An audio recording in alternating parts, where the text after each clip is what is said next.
There are millions of acres of opportunity out there. They belong to you. Every day, decisions are being made that affect your land, your water, your wildlife. You should know about them. This is your mountain.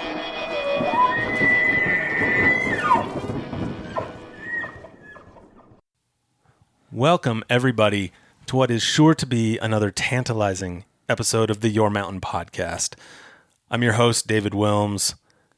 Sitting across from me, the one, the only, Nephi Cole. I have a feeling this is going to be the best Your Mountain podcast ever, probably. It's going to be right up there. I'm feeling energized tonight. I'm excited about the topic tonight.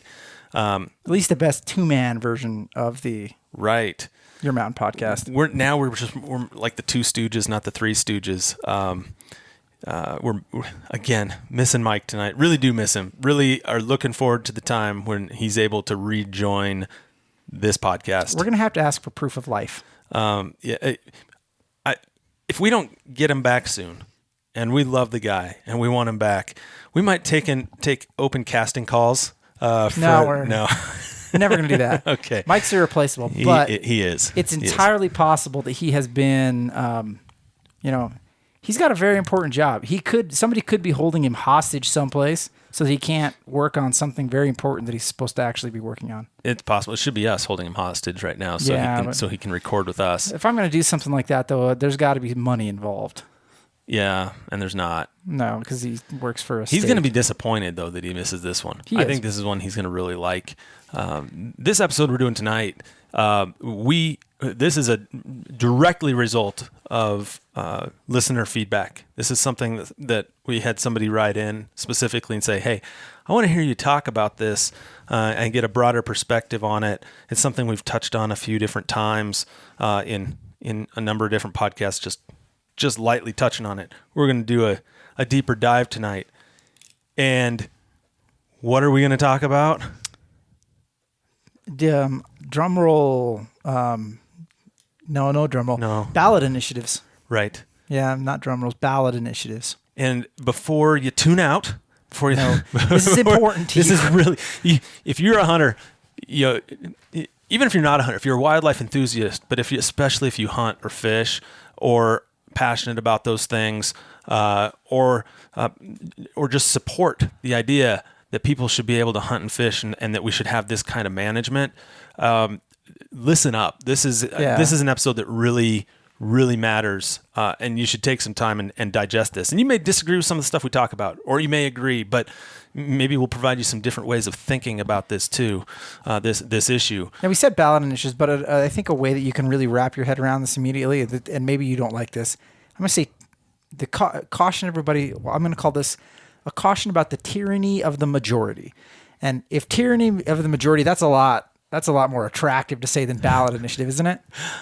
Is that scary? The way you phrase that's pretty darn. Anytime you use tyranny, that's a pretty scary concept. Why don't you tell me? So, I want to talk about a very, very specific one, but just generally, tell us what's a ballot initiative? What is it? So, a ballot initiative is an effort where somebody, in order to have a law enacted.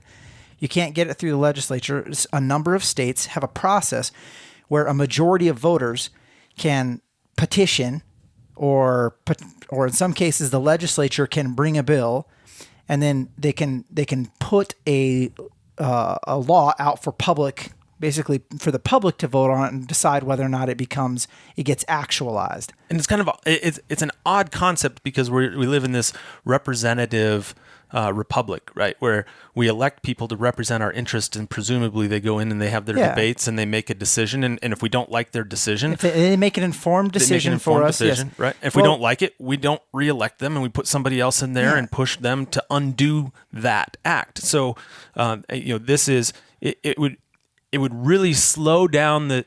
Well, let me give you an example. In the state we're in, right, in Wyoming where we are, and this is the smallest state in the country, with a citizen legislature that meets for 20 days this year and 45 days the next year. They're not in session all the time. In a 20-day session, they may have 400 bills. Yeah. that are introduced that they're dealing with. 400. Now let's take it to the extreme. If those 400 bills, they say, you know what? I don't want the pressure of having to deal with it. We should put all this out to the voters to decide. And we just legislated by referendum or initiative. It would just grind life to a halt, wouldn't it? You make everybody vote on everything. On everything. Yeah, But the idea is that the reason you have it there are certain things that you feel like the legislature isn't acting on, or the legislature feels like are of such significance that really the people should be you would hope weighing that's in on the an case. individual level. You would hope that's the case. Right. There are kind of two prongs to this, and here's where it gets really kind of dicey and sketchy. So let's say that we had something that we thought that the legislature thought was so important that they wanted everybody to weigh in on it. I don't know if we want to jump to our favorite example right now, but this happened in Colorado. So Colorado, if everybody remembers, Colorado has legalized the use of marijuana. That was a ballot initiative. And so this was something that when the legislature got there, everybody, you couldn't get it through the legislative process because there was too many challenges. It was fraught with challenges. And so what they did is somebody decided, hey, we're going to bring a group of citizens got together, got the petitions together, and forced it onto the ballot so that the people could, so the individuals could vote on it. Okay, so that's one thing. Let's look at, so that's one specific issue that people wanted somebody to vote on that law. That is different. So you have the individual issues different than, let's say, in the state of Wyoming, we want to do a constitutional amendment to give horses the right to vote. Right? That's, I know, a little wacky. But that's a pretty big deal. And so as the legislature wants to talk about this thing, let's give elk the right to vote. I like that. That's better than horses. Yeah, we should not give horses the right to vote. Because everybody knows what they are. They're just a bunch of horses, So anyway, they so if the legislature would feel like that was such an important issue that they would vote on a bill, then that bill, so their process, the legislature would insist that goes out to the public for them to ratify that decision. And so that would go on to be a ballot initiative, but it would be to ratify the act of the legislature in order to get a constitutional amendment. So those are different processes. One of them is dealing with something that's very major. It's big. You want the public to weigh in on this change in, for example, a state constitution.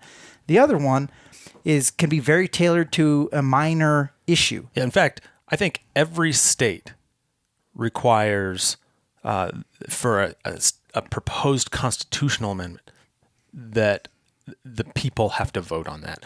And the United States Constitution requires that the people have to vote through the ratification by individual states. Yep. Right. So there's a process for recognizing the heightened level of scrutiny on making changes to a constitution and the fundamental impacts that can have on life, liberty, pursuit of happiness, all that stuff. Right. So let's jump straight to one that's valid for sportsmen that you're going to care about right now. The state of Utah.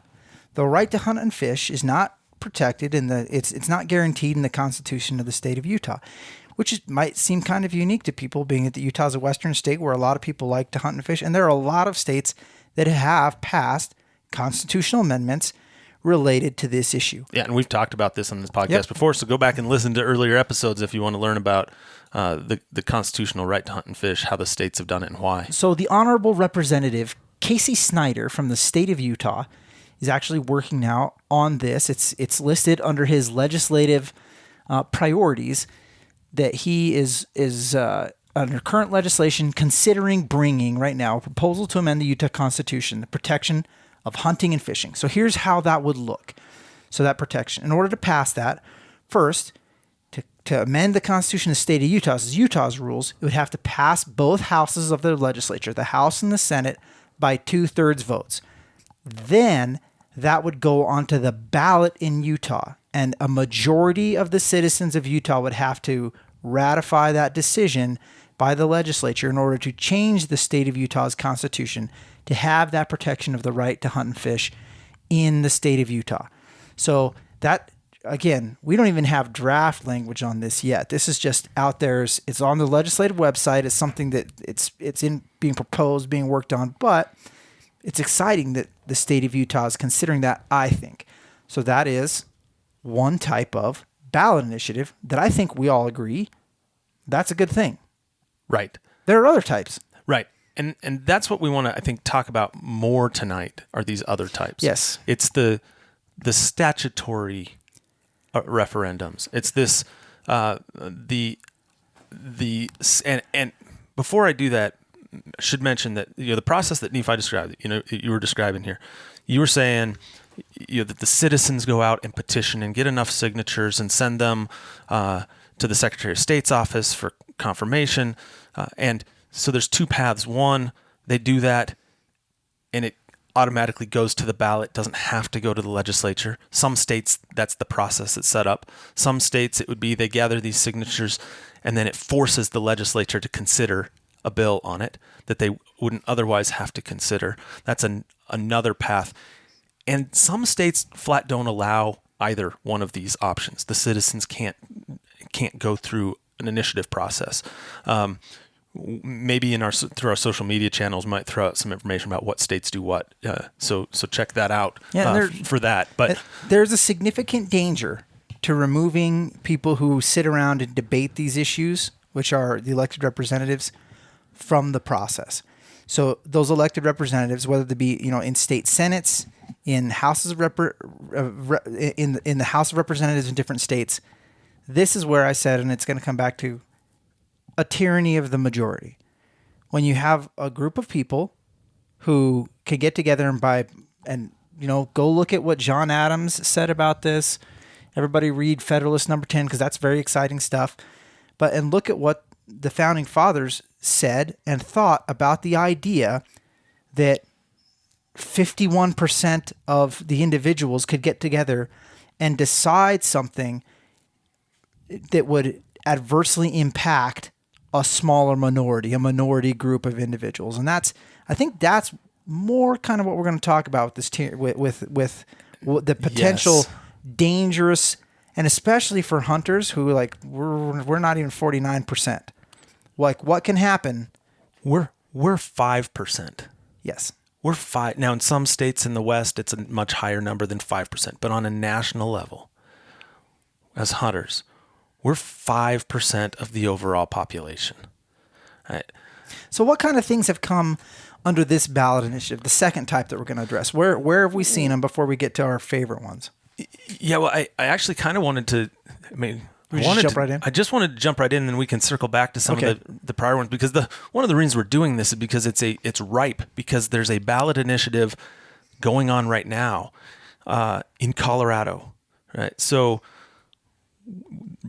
gray wolves, if you live in the West or the upper Midwest, in the Great Lakes region, you're familiar with gray wolves, and you might be on one side of it's a polarizing species, right? There are a lot of people that don't want to see them back on the landscape. There are a lot of people that do want to see them back roaming everywhere that they were before they were eradicated.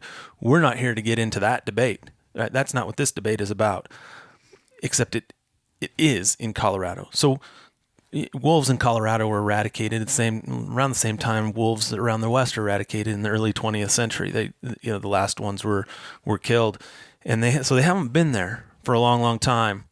And we'll get to that a little bit more, right? Because they're starting to show up again on their own. But there's been a movement. You saw this movement start with reintroducing wolves into the greater Yellowstone area and central Idaho in the 1980s, and the reintroduction took place in the 90s, but the effort started long before that. But that was done through a negotiated process. You talk to people that were involved in the time. There are hard feelings on both sides of the issue about how they got there, but it wasn't a ballot initiative to put them there. There's been an effort, conversations in Colorado for some period of time now about reintroducing wolves into Colorado, and Colorado politically has been historically a pretty red state. But its demographics have been red, being a very conservative Republican kind of state. But it's over the last 30 years or so, its demographics have been changing quite a lot, and it went from red to purple, and now that purple is lightening up a bit. It's getting closer to being kind of a blue state. It's worth talking about that though, because just kind of again, it's almost like the U.S. And here's what makes this something like this issue very challenging. So we're talking about reintroducing wolves. That's probably not going to affect you at all if you live in downtown Denver. Yeah. So Which, if you looked at the way that this state is painted, it is red everywhere except along the Front Range in those urban centers where you have these high urban populations that then have disproportionately, not disproportionately, but the representation in terms of voters, right? So if we're looking at, for example, they control the outcome of statewide elections. That's right. Now, if you look at this again, so look at the difference between Colorado Senate and the Colorado House. So in one case, you have purely driven by population, the House, and so you're going to have that popular uprising, that huge emphasis on urban issues in those urban centers and the votes to go with it in the House of Representatives in Colorado. In the Senate, you're going to see just like the U.S., just like the United States, you're going to see a tempering effect because the Senate is more diverse, because those senators are going to be geographic. That's right. It's not going to be based on population. So you're going to have equal representation from some of those rural counties are going to have the same type of representation and a quality of representation just like those urban counties. When you start talking about ballot initiatives, that goes away. So you're just running on the tyranny of the majority, whatever the majority. So if you pack that urban center full of people, they're going to be making the decisions. And Colorado, they saw this happen as early as 1992 with a ballot initiative related to wildlife management with bears. It is illegal through ballot initiative in Colorado. It's a prohibition on taking bears with bait or dogs. Yeah. So, and Colorado's not the only place that's done it. No, there've been a lot of places, and let's talk about that more. Let's talk about what this ballot initiative is doing right now in Colorado, and then let's talk about more about kind of what's been going around the country and what that really means for you as a hunter. For us as a hunting community, what this means and why we should be caring about this, right? So, this ballot initiative in Colorado is to reintroduce wolves. It's to require the Colorado Parks and Wildlife, the agency that oversees the management of wildlife in the state, to put together a plan for working with the Fish and Wildlife Service to bring wolves back to Colorado. Not tomorrow, but they have to. I believe it's like 5 years out. Anyway, they gather what we found out in the past couple of weeks is that the organizers behind this, who are well funded. They're well funded with some very big, wealthy names behind them, and they've. Are you interested in mentioning those names? I think it's worth it. I'm reluctant to, because if I mess one up, I don't want to mess one up, and throw somebody under the bus unnecessarily. But if you watch TV, you've heard them. If you watch the NBA on TNT. There could be a relationship. I'm not saying, but that there might be some funding coming from some of those types of places, but without naming names.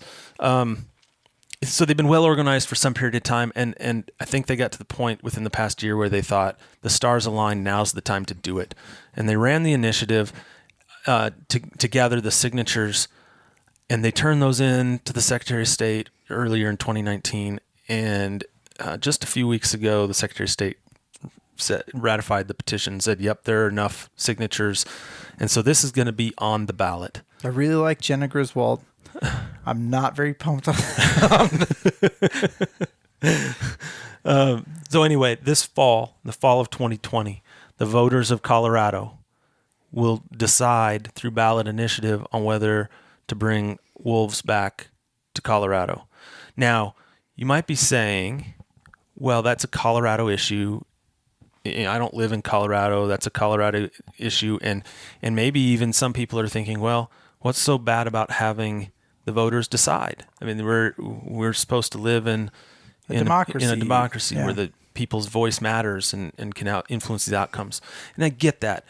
But let me step back a little bit and explain to you rehash why we are where we are with wildlife management and kind of what the idea is and why maybe wildlife management is something more sacred. It's, in my mind, more sacred. Maybe your mind too, Nephi, but more sacred, something we should be very, very cautious about managing through ballot initiative.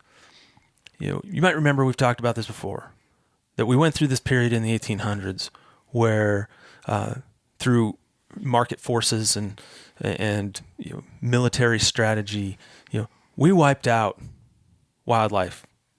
I mean, for some species to the point of extinction, for others to the brink of extinction. And it was the collective effort of many that recognized this demise in our wildlife numbers, in bison and elk and mule deer and black bear and turkeys and white-tailed deer, you name it, saw this population crash, said, we've got to do something. We need to respond to this. And it was through those efforts that they created what we now know today. They put the framework together for something that wasn't labeled this at the time, but we now refer to as the North American model for wildlife management. And at the time it was, some of the fundamentals of this are the states set up wildlife agencies and gave those agencies the discretion to manage the wildlife, not just the discretion, gave them the authority to manage wildlife. States also set up game commissions and populated them with citizens that were nonpartisan, or at least had a partisan mix, so that you could take politics, working with the Wildlife Agency and the Oversight Commission, that you could take politics out of wildlife management, and the decisions on what to do and how to manage wildlife could be based on science. And then to ensure that succeeded, that those pieces succeeded, states started charging licenses, issuing licenses to harvest animals. And the federal government passed what we've talked about ad nauseum, but it's not really we just talk about it a lot, the Pittman-Robertson Act, to ensure that states got the resources that they needed from the federal government through these excise taxes on firearms and ammunition and archery equipment and other things, that they got the resources back to the states that were necessary to do that management.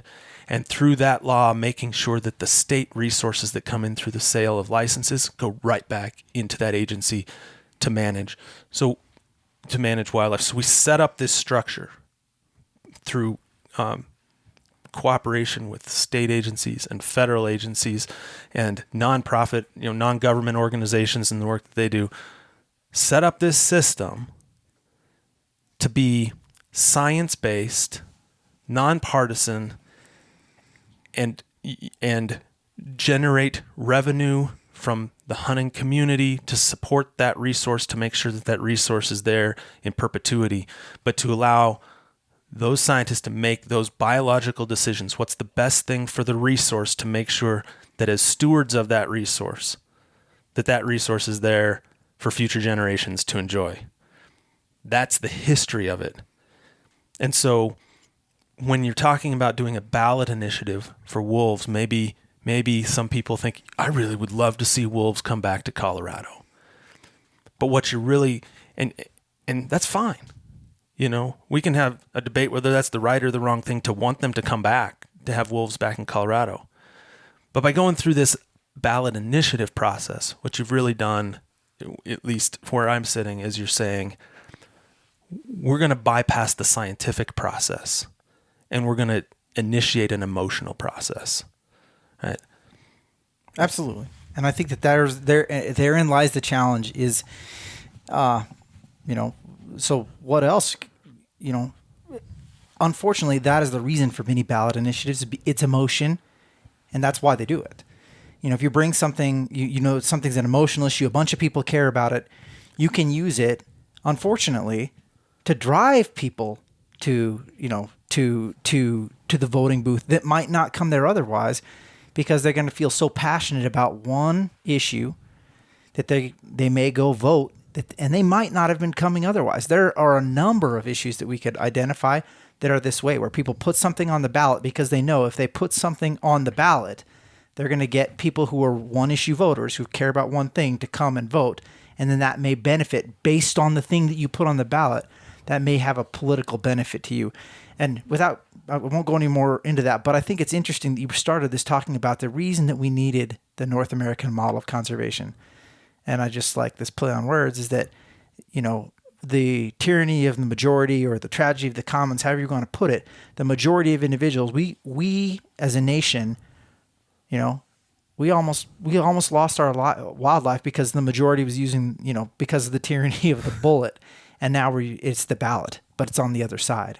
So before, we had a group who did not understand what they were doing, and the majority of people, like we were just, they were overusing the resource. And we said, you know what? Let's get science involved, and we did that. Now the pendulum swings, and we have people on the opposite side who are risking populations, risking professional wildlife management through the tyranny of the ballot, who are trying to drive these decisions that they don't understand what the outcome is going to be, but by emotional reasons, for emotional reasons, they're trying to drive this decision making with a vote. Because you know what? The North American model is not glamorous. When we start talking about managing game on a population level, like it's just not sexy. Nobody cares. It's like, that's the right way to do it. Yeah, that's the right way to do it. But it's not, it's very clinical. It works. It's a lot more popular to start talking about Joe the Eagle or Billy the Bear or an individual animal or individual species. The more personal you can make this, the more you can humanize an individual. It's hard to humanize an entire, the scientific method used within the North American model. That just doesn't work. But if you can grab a couple of charismatic megafauna, right, as one of our friends likes to say, and make them, put a t-shirt on one or put one on a t-shirt, suddenly you can drive people to make decisions or think that they know the science in order to make decisions that are going to have maybe a greater impact than they would anticipate. Right. No, you're absolutely right. So let's I'm not even going to wrap a bow around Colorado. We're going to use that as an example, but I want to talk about this in a broader sense for the hunting community as well, because this is just the prime example of what's happening right now. The ironic thing about this ballot initiative in Colorado, so about a week after the Secretary of State certifies the signatures and says they're enough, this is going to be on the ballot to bring wolves back, what happens? Wolves show up. Not just one. So for years, there have been reported sightings and actually confirmed sightings of single wolves here and there in Colorado, actually all over northern Colorado. It happened a lot. For the first time, we have confirmation of a pack of wolves in northwest Colorado. So for years, people have been saying, biologists have been saying, wolves are likely to find their way back to Colorado. Nobody's arguing that there's not suitable habitat for wolves in Colorado, that wolves couldn't survive in Colorado. There are parts of Colorado where wolves absolutely could survive. Like Aspen. Like downtown Denver, maybe up in the Boulder area. No, but there are parts for sure, right? There are some really remote, rural parts of Colorado they find. I mean, we know they never stay just in the really remote parts. They go wherever they can. Like wolves aren't dumb. And they like to eat. They're going to find food. Yeah, right? And it's just a reality. Fruit. Yeah, you want to burn as few calories to get as many calories as possible. If you think you're going to keep them in a certain spot, good luck with that. Yeah, Wyoming had the best way to try and do that, but obviously we failed. Because they got to Colorado. Yeah, well, let's explain that because there's been a lot of criticism of Wyoming's wolf management plan over the years by folks, especially from who live in Colorado. Well, from wolf advocates in particular, right? Because Wyoming set up a system for wolf management where in the northwest part of the state, where they were reintroduced and where the recovery plans for them required having certain population levels, we classified them in Wyoming in that part of the state as what's called trophy game. So draw a line around the northwest corner of the state, a special location, and if you want to hunt a wolf there, it's going to be highly regulated. in a given season with a tag. Right. And numbers, like there's it's only a managed certain like take. everything else Yep. is, right? We're trying to maintain a certain population and population distribution within the region. And so it's And that was the broken down agreement into with the areas. Fish and Wildlife Service at Absolutely reintroduction. They said, hey, look, this is the sweet spot. This is where wolves need to be. And Wyoming said, okay. And in Wyoming, that classification they're called trophy game animals. So That's they're other, things like black bears and mountain lions are classified the same way as trophy game, and they go through a very, in fact, those species are probably the most highly regulated species in the state as far as the reporting requirements and things that you have to do when you're hunting them. You have to check in, make sure your numbers they're available. Right.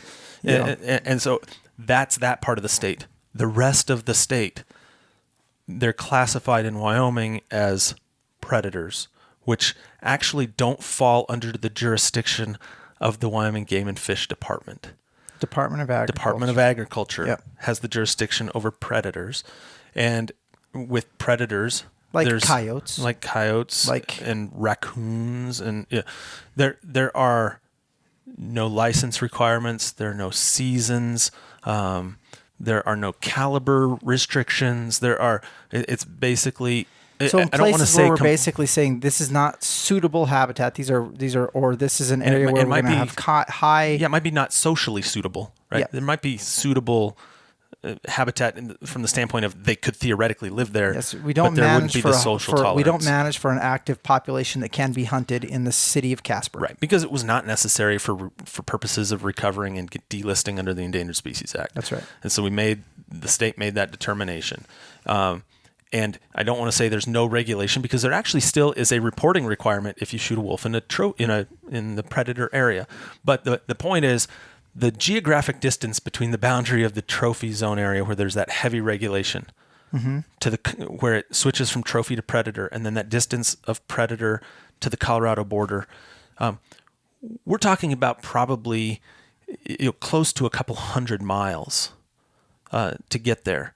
And the argument was, well, there's no way any wolves are going to be able to get across that gauntlet. Well, I will tell you, it's just going to be a firing squad. No wolf is they're going to cross that boundary out of the trophy zone and be shot on sight. And you know that I like to hunt elk in the Wyoming range. Right. And have seen the pack of wolves in the Wyoming range, which is basically halfway between the trophy area and they're very smart, and they were well out of range. Not that, and they were, that's saying something, Dave. I know your range is unlimited. So, according to you anyway. But they were, and it was amazing just sitting there watching them, like super intelligent, the way that they reacted. I watched them for quite a while, and it was just, from a great distance, glassing. But, they were there. But the point I was going to make, they're there. And they're also farther south in there. That's right. And the point I wanted to make about this idea that it was going to be a firing squad and there's no way that any wolf could ever get to Colorado is I challenge somebody to start walking from about South Pass and on the southern end of the Wind River Range and walk to Rollins from there, or not Rollins, to Rock Springs from there. And tell me how many houses do you count in that 150-mile trek? Tell me how many people you run into. How many people do you run into? Water or a hamburger. Right. My guess is it's going to be a real low number. And my point is a ton of public land out there. There's not a lot of private land. And the private land that there is, we're not talking. Yeah. But this conversation is almost saying we don't need to have it anymore. Because before we could have had it, and we'd been like, you're silly if you don't think that's going to happen. And somebody said, oh, they'd never make it. But the reality is they made it. They're there. It's happened. And it's no surprise if you know the geography of the area to realize that wolves are going to get there. So we're not saying, this is not a plus or minus statement from us on whether this is not a good or bad thing. We're not saying anything related to that. Fact, we're just saying it happened because that's the way stuff works. There are a lot of things in this world that way. And in fact, the biologists in Colorado Parks and Wildlife, and this is the last point I'll make on this before we talk about other places. The biologists at Colorado Parks and Wildlife and their commission had put together a wolf management plan for the state in anticipation of them coming to the state naturally through natural migration. So the scientists that are doing the wildlife management, those biologists recognize that this isn't something that may happen. They invested the resources to plan for its inevitability that it would happen, and they have a plan for dealing with wolves coming in and repopulating This also areas. makes it very interesting now that this is And still now- it's going to be a ballot initiative. And now with ballot initiative, the question is, what does it do to the plan that the biologists had put together to deal with natural movements of animal and repopulations of area naturally, rather than, by 51% of people living in a urban area casting a vote saying we want you to swoop in with a Black Hawk. That's maybe an overdramatic. It is very dramatic, but well done. Yeah, and dropping them somewhere in the San Juans or the Zirkles or some. And guaranteed, there's some folks who think that that's how this Pat got here. Right. No, I know there's some. Oh of that yeah, they think that thought out there for sure. But again, but the 51%, right? And it'll probably be a much larger number than that. But the voters in these urban areas that will probably I think it's safe to say, the overwhelming majority of those people will never lay eyes on a wolf in Colorado. Yeah. But it makes them feel good to know that it's there. It's a very emotional thing. They're making an emotional decision and Yes. forcing then the biologists to react to that emotional decision. And then they're going to go down and have a beer in downtown Denver with their buddies, and they're going to give them a high five and say, "We saved wolves." Look at what we did. Yeah. And here's a question for you. Yeah. If we put baby Yodas Oh, come on. Are we doing this? Yeah, if we put baby Yodas on the ballot in Colorado, we wanted a population of little Yodas, would it pass? That's a good question. It probably How about elephants?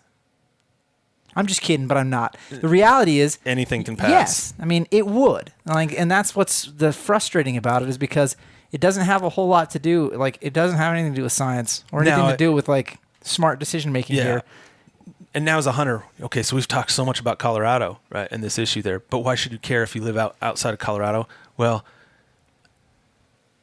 this is something that's been done over and over again. And in fact, I'm going to point to something. I'm going to point folks to something here.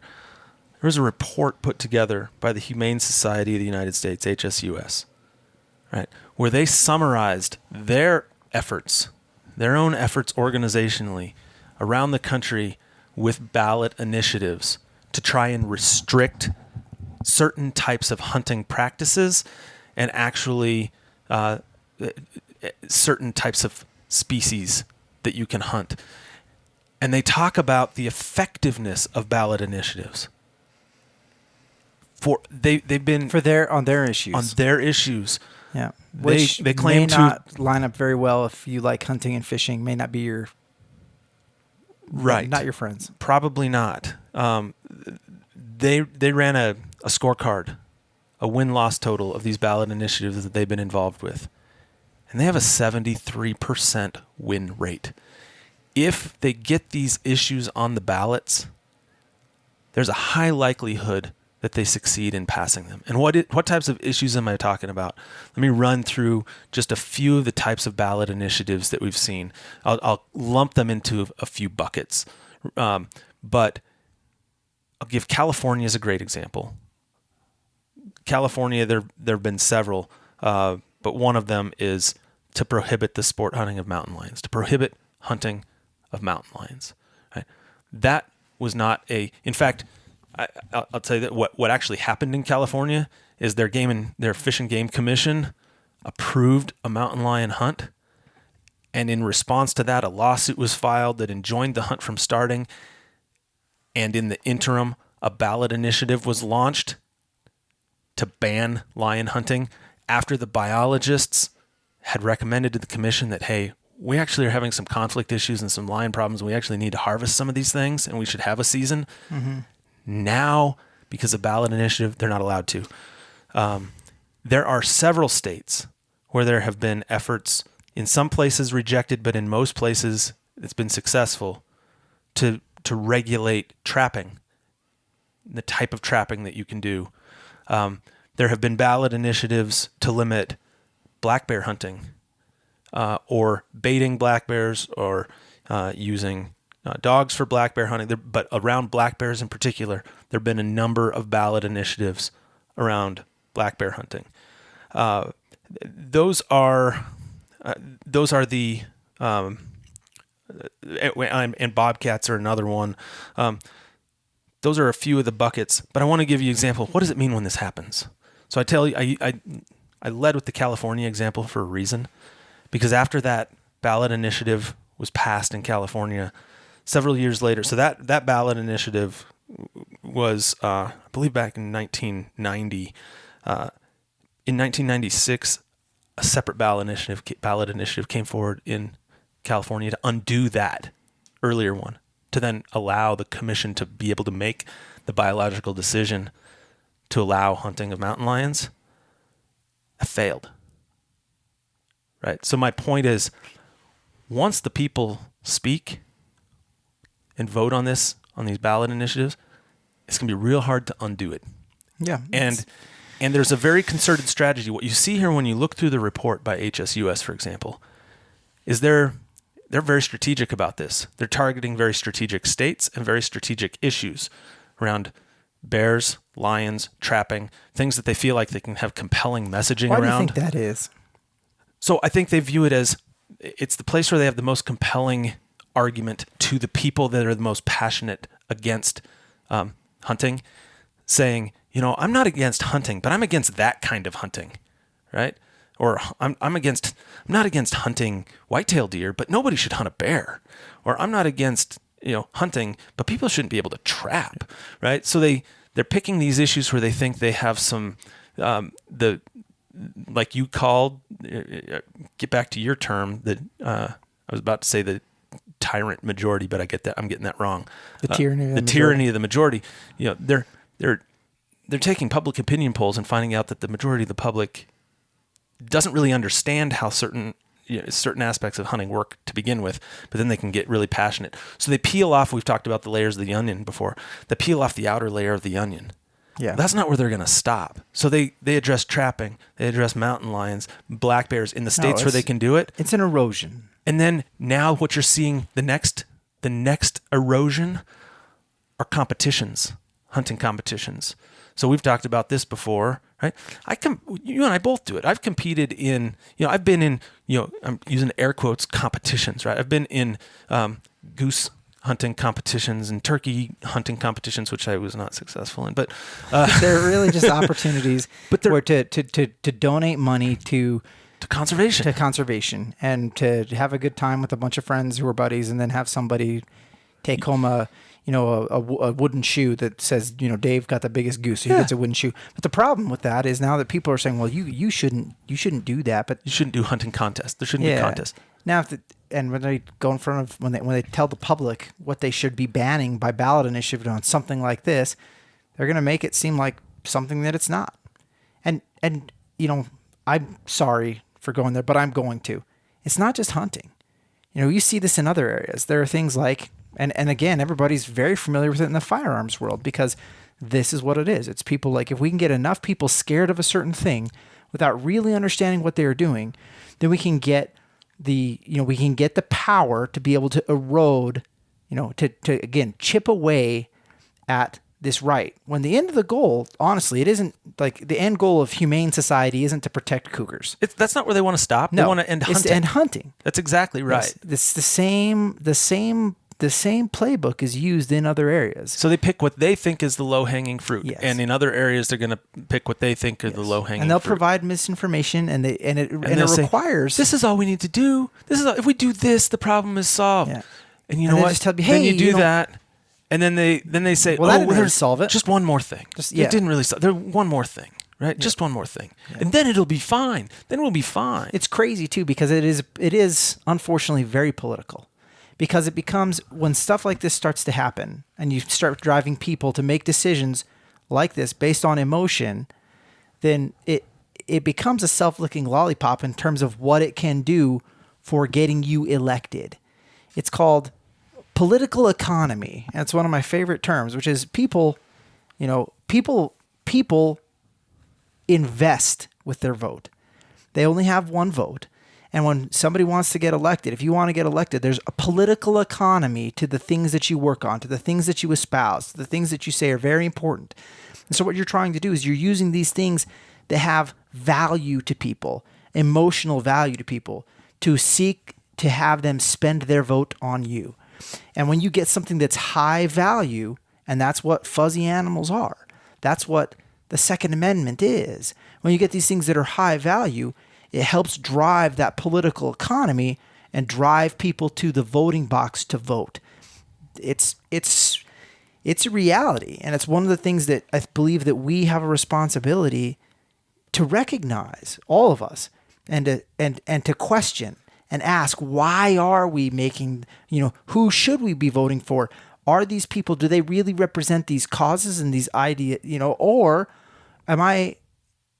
is something I care about being used to get me to do something, to get me to, put somebody in somewhere who maybe really doesn't have my best interests at heart. I mean, it's really a nasty political reality. But that's even slightly different. I mean, what you're describing is slightly different from this idea of you or me saying this issue is important to me and I'm going to get enough signatures to make sure it's important to everybody and that we have a chance to vote on it, right?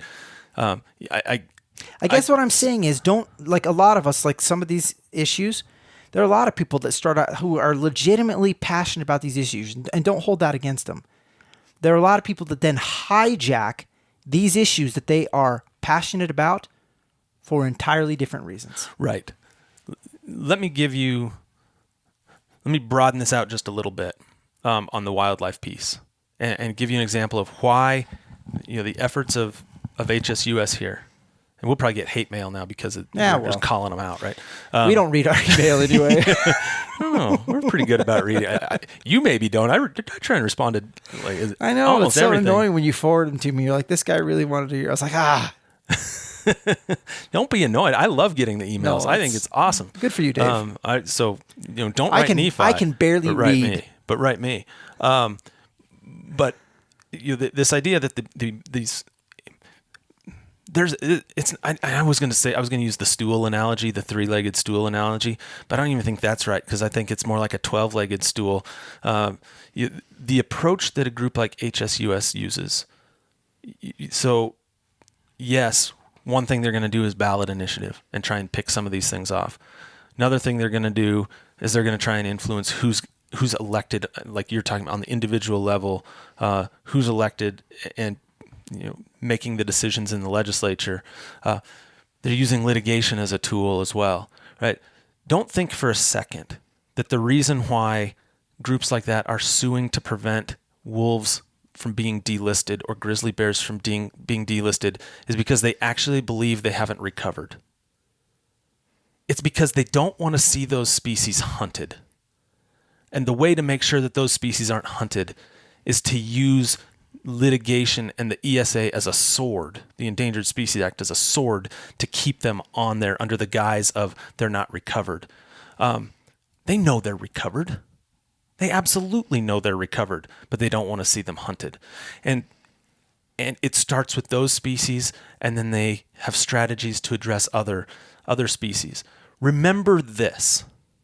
And we said it at the beginning.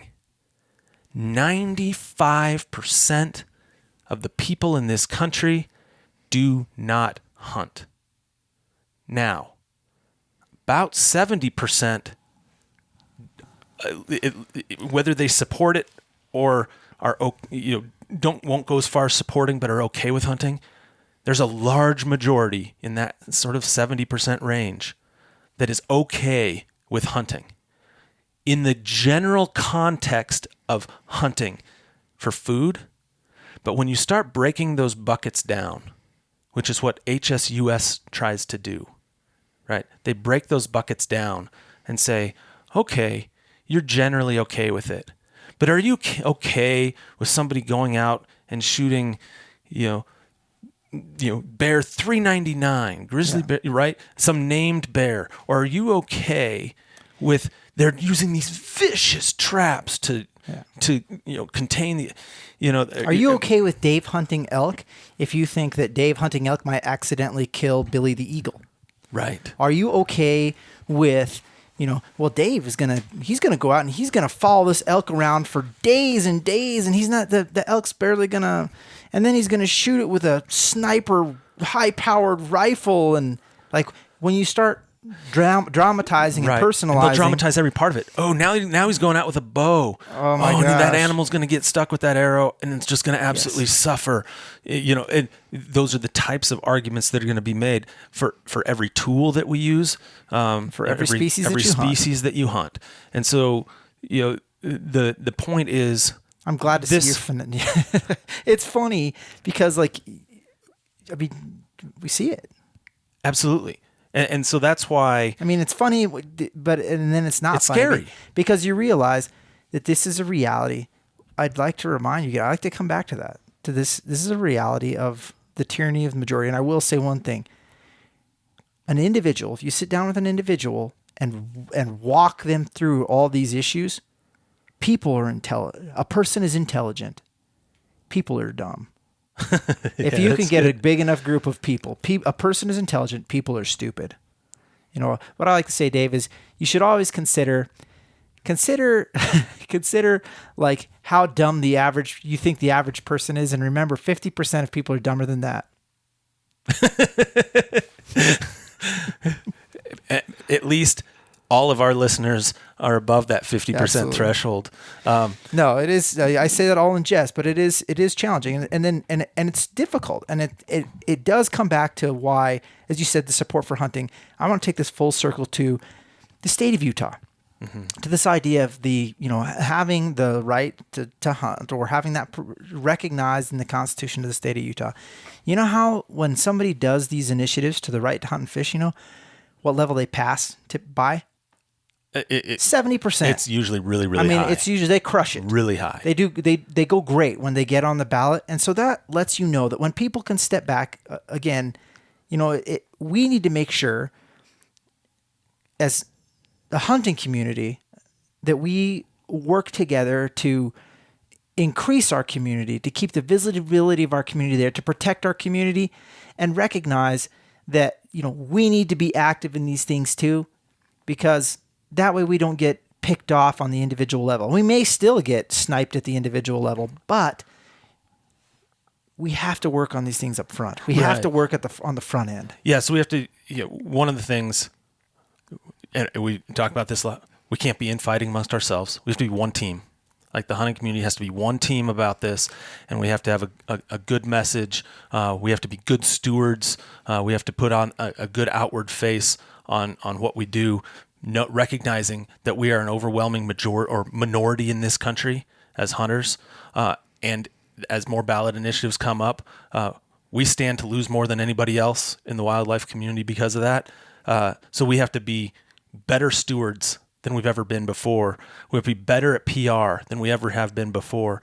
And I want to make a pitch for Utah really quick, if I can do that, right? Yes. To our listeners in Utah, I'd say this: if this ballot initiative comes up, and this is something I've heard in states like Wyoming before. I remember when the right to hunt and fish amendment was proposed in Wyoming, and I heard from a lot of people saying, why is this even on the ballot? Everybody in this state hunts. Hunting isn't at risk here. Nobody's threatening it here. And my point, the reason why I said you should support it now it's because of that you should support it now.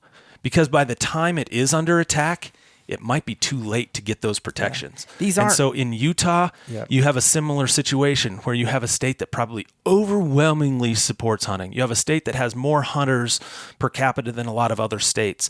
You don't feel like hunting is under attack the way it might be in a place like California or New Jersey, right? But that doesn't mean it can't be in the future. And if you wait until it is under attack, you might be too late to save it. Yeah, and I am gonna go now to that place. Maybe I got too hyperbolic there. Well, I'm gonna use a very visible example. The right to keep and bear arms in this country is in a place where it's under assault. Imagine what it would be like if it wasn't the Second Amendment of the Constitution of the United States of America. Imagine, you want to know, like, you think the argument's there now, we have good friends and listeners in Canada. I posted the other day about, hunting with a suppressor. Like, good luck, Canada.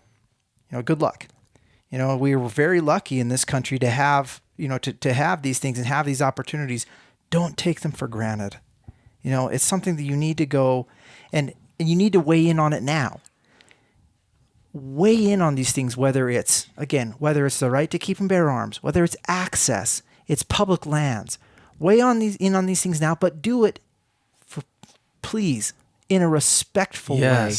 When we get hyperbolic on these issues, when we sound crazy, when we, as members of our community, when we fly, when we fly off the handle and are insulting and can't be talked to, and we seem like, radicals, for lack of a better term, it doesn't do us any favors. It doesn't. Because the people that don't care about these things that we care about, we can't alienate those people.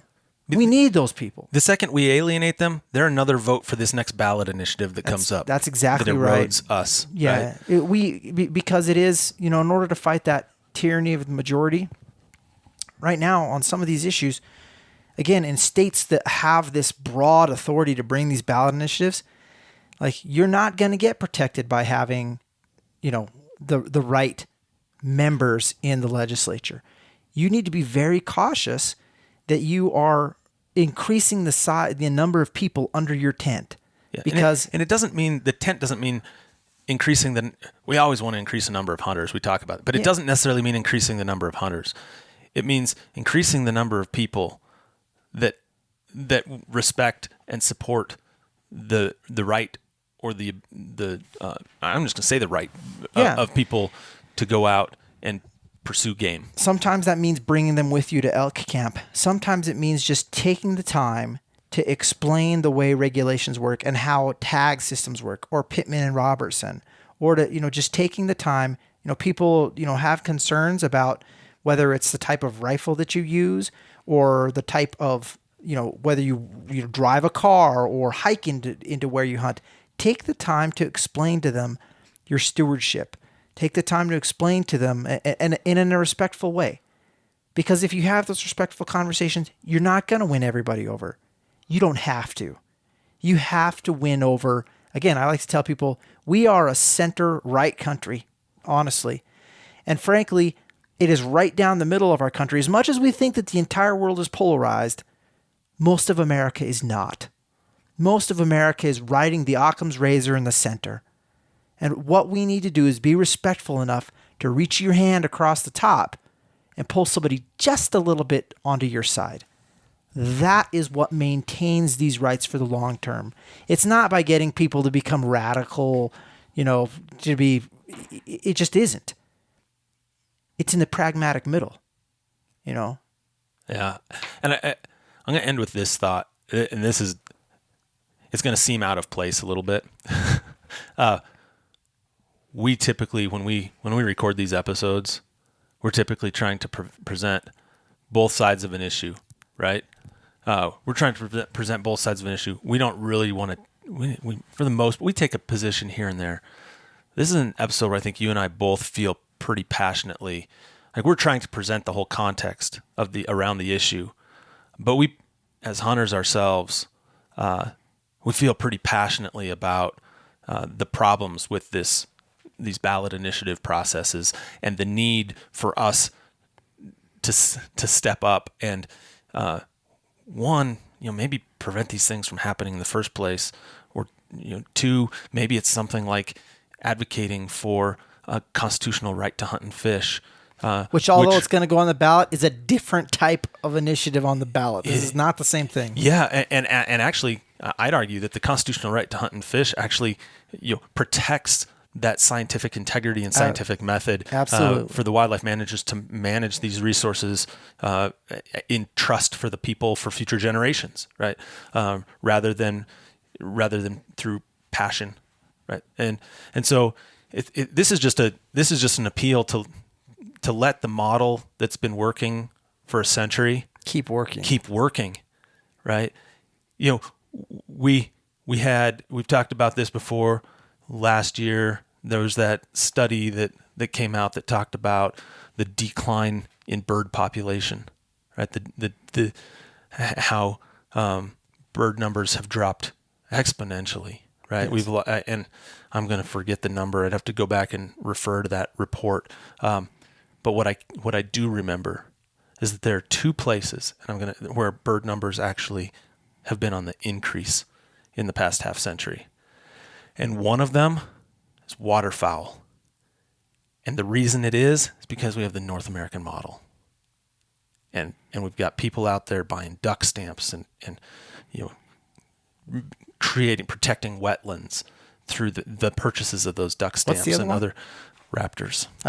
You just wanted to, yeah. I know you wanted to say that. But I really wanted to emphasize the waterfowl piece, right? Because hunters are responsible. That's right.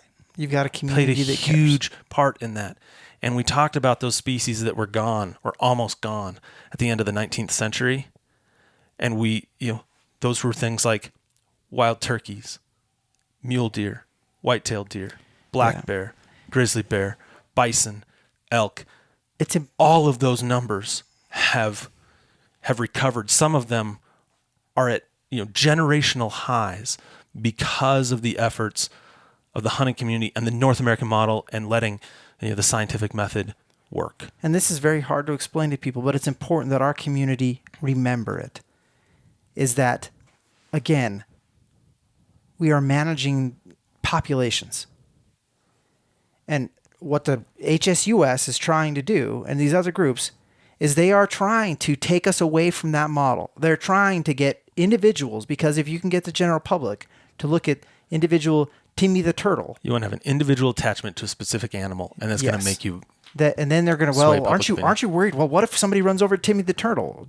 Should we really let people drive in turtle? And so remember that. As we make decisions, remember to step back to 50,000 feet and don't get sucked into the argument of, don't get sucked down that road, because I think we all recognize, we all know the North American model works. It's the envy of the world in a lot of ways, right? Stick to it. Yeah. Stick to it. And by that, I mean, science works. Let science drive decision-making, not emotions. Couldn't have said it better myself. I think that's probably a great place to end this conversation. If any of you have thoughts on this, obviously we'd love to have a dialogue about this. We can do it online. We can do it through email. Send us an email, yourmountain@itsyourmountain.com. If you have ideas for future episodes, let us know. If you want to talk about this one, shoot us an email. Love to hear from you. Nephi apparently doesn't. I do. I want to hear from you. I love it when people reach out to you, Dave. I love getting the emails. I like to respond. So please do that.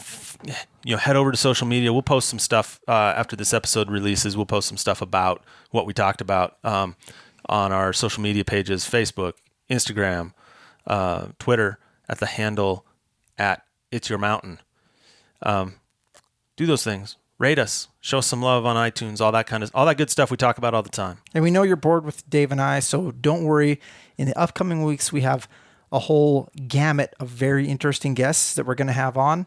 It was just kind of tough. Turn of the year, very busy time of year for everybody with family and everything like that. It's been really tough to catch people up. And so, and we miss you, Mike.